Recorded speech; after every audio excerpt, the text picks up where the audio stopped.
Hello बच्चों, आज की इस वीडियो में आपका स्वागत है। आज का हमारा प्रश्न है कि बिना भाग किए दर्शाइए कि निम्नलिखित परिमेय संख्याओं का प्रसार शांत है और प्रत्येक को दशमलव रूप में व्यक्त कीजिए। तो इस क्वेश्चन को करने से पहले हमें इन संख्याओं के बारे में बताना है कि ये इनका प्रसार शांत है और दशमलव रूप में भी व्यक्त करना है। लेकिन इस क्वेश्चन को हल करने से पहले मैं आपको बताना चाहूंगा कि परिमेय संख्याओं का जो दशमलव प्रसार है वो कितने प्रकार का होता है।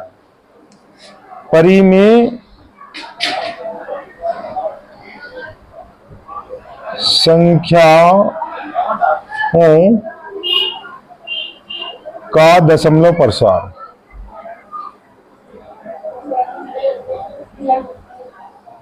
देखिए, परिमेय संख्याओं का जो दशमलव प्रसार है वो दो प्रकार का होता है। नंबर एक, शांत।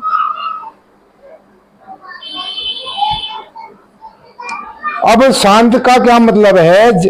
जब कोई परिमेय संख्या दशमलव के 2 स्थान या 3 स्थान तक ही उसका प्रसार होता है। जब किसी परिमेय संख्या का दशमलव प्रसार केवल दशमलव के बाद 2 स्थान तक अथवा 3 स्थान तक अथवा 10 स्थान तक होता है, यानी कि एक निश्चित स्थान तक दशमलव का प्रसार होता है जब किसी परिमेय संख्या का, तो इस तरह का जो दशमलव प्रसार है वो शांत कहा जाएगा। जैसे कि कोई संख्या है, मान लिया 4.56 है या 4.7896 है। यहां पर दशमलव का प्रसार केवल 2 अंकों तक हुआ है। इसमें दशमलव का प्रसार जो है वो 5 स्थान तक है।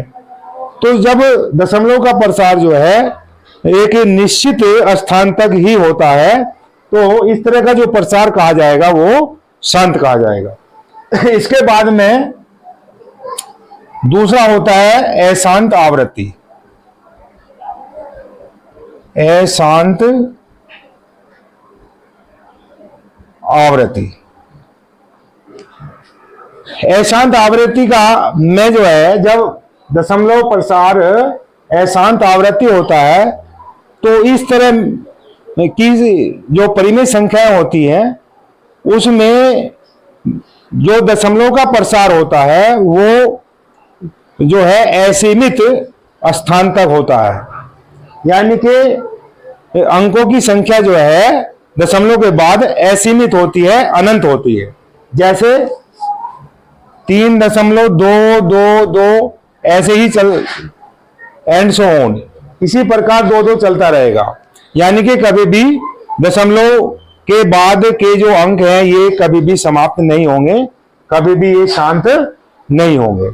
तो इस तरह का जो प्रसार है, और जैसे और कोई उदाहरण ले सकते हैं, 4.5 बार लिख सकते हैं। 4.5 को बार को हम 4.555 इस तरह से लिख सकते हैं। और 6.12 बार है तो 6.121212 इस तरह से चलता रहेगा ये। तो इस तरह की जो परिमेय संख्याएं होती हैं उनका जो दशमलव प्रसार है वो अशांत आवृत्ति होता है। अब हम अपने जो मेन क्वेश्चन है उस पर आते हैं, लेकिन इससे पहले मैं एक बात और बताना चाहूंगा कि शांत कब होता है, किन संख्याओं का जो दशमलव प्रसार है शांत होता है। बिना भाग करे हम इसको कैसे बताएंगे। अब जैसे शांत दशमलव का जो शांत प्रसार है वो किन परिमेय संख्याओं का होता है। देखिए, जिन परिमेय संख्याओं का जो सरलतम रूप होता है उसका हर, सरलतम रूप का हर 2 की घात m गुना 5 की घात n के रूप में होता है, उन परिमेय संख्याओं का दशमलव प्रसार शांत होता है। तो देखिए, शांत के लिए जिन परिमेय संख्याओं के निम्नतम रूप का हर 2 की घात m गुना 5 की घात n के रूप का होता है।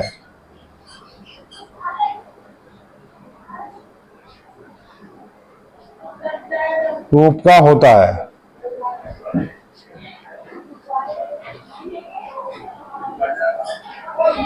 उन परिमेय संख्याओं का दशमलव प्रसार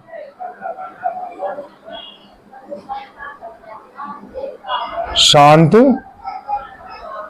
होता है। और जिन परिमेय संख्याओं के निम्नतम रूप का हर 2 की घात m गुना 5 की घात n के रूप का नहीं होता है, उन परिमेय संख्याओं का दशमलव प्रसार अशांत आवृत्ति होता है। अब यहां पर m और n क्या है? m और n यहां पर ऋणोत्तर पूर्णांक है। ऋणोत्तर पूर्णांक से मतलब होता है पूर्ण संख्याएं हैं, जहां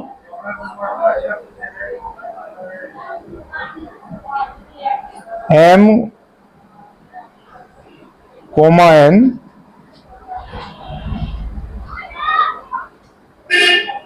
बराबर होंगे 0, 1, 2, 3, 4 ... यानी कि m और n की जो वैल्यू है वो 0, 1, 2, 3, 4 इनमें से कोई भी संख्या हो सकती है। यानी कि m और n जो है पूर्ण संख्याएं हैं। और हम अपने क्वेश्चन को लेकर लेते हैं। जैसे कि पहला ही हमारा क्वेश्चन है 31/2 की घात 2 गुना 5 की घात 3। अब देखिए ये एक परिमेय संख्या है और इसका जो हर है 2 की घात m और 5 की घात n के रूप का है। और 2 31 को पूरा भाग नहीं कर सकता और न ही 5 31 को पूरा भाग नहीं कर सकता। तो कहने का मतलब है कि 2 और 5 31 के गुणनखंड नहीं है। जब 2 और 5 31 के गुणनखंड नहीं है तो इसका मतलब यह है कि 31/2 की घात 2 गुना 5 की घात 3 अपने निम्नतम रूप में है। तो हम कह सकते हैं दी गई परिमेय संख्या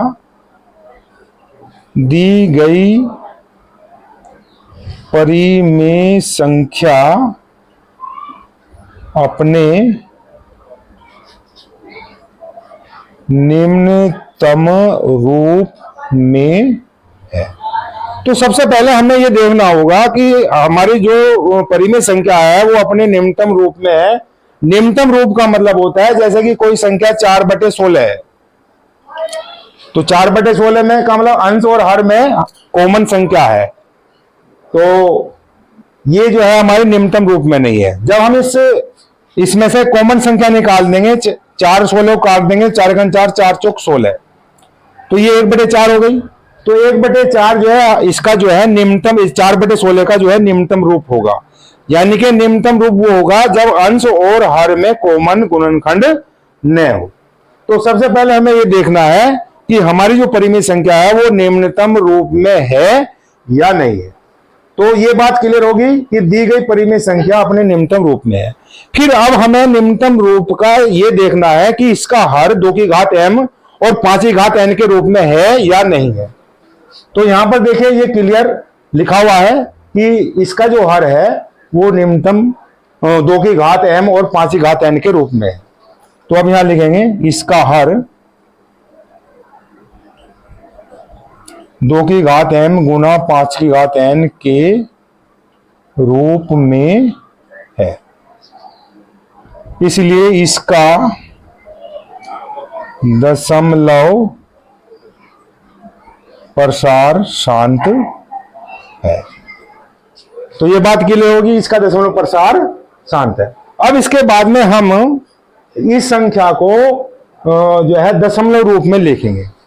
दशमलव रूप में लिखेंगे इस 31/2 की घात 2 गुना 5 की घात 3। इसको इसी तरह से हम लिख लेते हैं। अब देखिए यहां इस हर को जो है हम 10 की घात के रूप में लिखेंगे।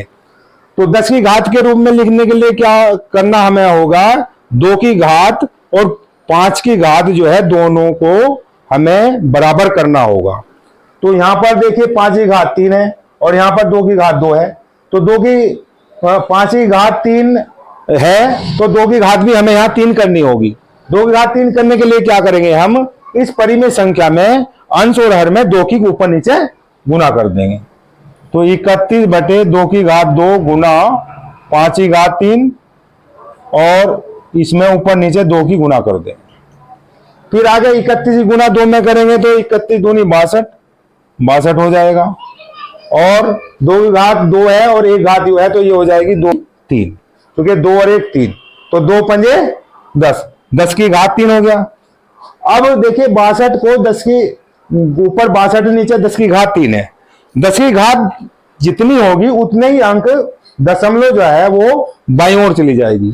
तो 62 की दशमलव इस समय यहां पर है, तो अब हमें नीचे 10 की घात 3 है, तो दशमलव को यहां से 3 अंक लेफ्ट साइड में यानी कि बाईं ओर लेकर के चलना है। तो हो गया, दूसरा 6 हो गया, तीसरा 0, और दशमलव से पहले कोई अंक नहीं है तो यहां 0 लगाएंगे। तो इस तरह से इस संख्या को हम दशमलव रूप में लिख सकते हैं। इसके बाद में हमारा जो नेक्स्ट क्वेश्चन है, देखिए जैसा कि हमारा दूसरा क्वेश्चन है 33 बटे 50 है, तो अब हम यहाँ पर जो है इस 50 के गुणनखंड करेंगे। 50 के गुणनखंड हो जाएंगे हमारे 2 से भाग करेंगे 25, फिर 5 पचे 25 और 5 एकन 5, तो ये हो जाएगा 33 बटे 2 गुना 5 की घात 2। अब देखिए यहाँ पर 33 जो है 2 से भाग नहीं हो सकता, ऐसी 33 जो है 5 से पूरा भाग नहीं हो सकता। तो कहने का मतलब है कि 33 का 2 और 5, 33 का कोई गुणनखंड नहीं है। तो इसका मतलब ये हुआ कि अंश और हर में कॉमन संख्या नहीं है। तो इसका मतलब ये हुआ कि जो ये परिमेय संख्या है, ये परिमेय संख्या अपने निम्नतम रूप में है। तो इसलिए दी गई परिमेय संख्या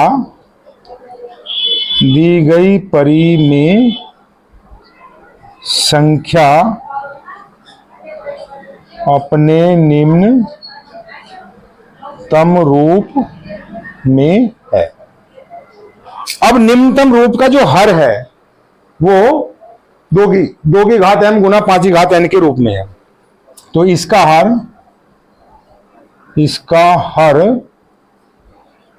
2 की घात m गुना 5 की घात n के रूप में है। जब हर 2 की घात m गुना 5 की घात n के रूप में है तो इसका जो दशमलव प्रसार है शांत होगा, इसलिए इसका दशमलव प्रसार शांत होगा। तो ये बात क्लियर होगी कि इस परिमेय संख्या का जो दशमलव प्रसार है वो शांत है। अब हमें इस परिमेय संख्या को दशमलव रूप में लेकर के आना है। तो 33 बटे 2 गुना 5 की घात 2 बराबर होगा 33 बटे, क्योंकि यहाँ इस हर को जो है हम 10 की घात के रूप में लेकर के आएंगे। 10 की घात में लाने के लिए 5 की और जो 2 की घात है वो समान होनी चाहिए, बराबर होनी चाहिए। 5 की 2 घात है, यहाँ 1 है, तो इसमें ऊपर नीचे हम 2 की गुना कर लेंगे। तो ये हो जाएगा 33 दूनी 66 और बटे में हो जाएगा 2 की घात 2 गुना 5 की घात 2 और बराबर हो जाएगा ये 66 बटे 10 की घात 2। अब देखिए 10 की 2 घात है तो दशमलव यहां से 2 अंक बाईं ओर चलेगी। तो कहने का मतलब है ये हो जाएगा 6 और दशमलव फिर यहाँ 0, यानी कि 0.66। तो इस प्रकार जो तीसरा क्वेश्चन है इसे आप स्वयं हल करके सकते हैं। और आज की हमारी जो ये वीडियो है आपको अच्छी लगी है तो इसे लाइक करें और शेयर करें। Thank you.